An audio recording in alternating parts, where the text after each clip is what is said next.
Today I'll walk you through Power BI for beginners, specifically how to draw graphs and visuals in Power BI, even if you're a total beginner or just need a quick refresher. By the end of this guide, you'll know exactly how to create stunning visuals so you can effectively present your data insights.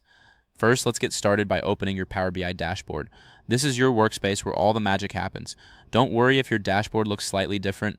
The core functionalities remain the same. Next, navigate to the Home tab at the top of your screen. Here, you'll find an option labeled Get Data. If you're using a spreadsheet, simply select Excel Workbook. This step is crucial as it allows you to import the data you want to visualize. Now, select your file from the dialog box that appears. Once you've chosen your file, you'll see a navigator window pop up. Here, check the tables you want to include in your report, and then click Load. This action brings your data into Power BI, making it ready for visualization. And once your data is loaded, you'll notice that your data fields appear in the Data Pane on the far right side of the screen. This pane is your toolbox for creating visuals, so take a moment to familiarize yourself with it. Now, let's create our first visual. Look at the Data Pane on the right side. Click the checkbox next to a numeric field such as sales or profit. Power BI will automatically generate a single column chart for you.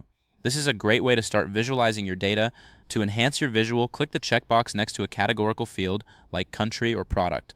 Power BI will automatically update the column chart to break down the numbers by that category. This step allows you to see how different segments contribute to your overall metrics, and there you have it. You've successfully created your first graphs and visuals in Power BI. Remember, visualizing your data is like telling a story. It helps your audience understand the insights at a glance. If this helped you out, please give the video a thumbs up. If you run into any issues, leave a comment below. Subscribe for more actionable guides. Thanks for watching.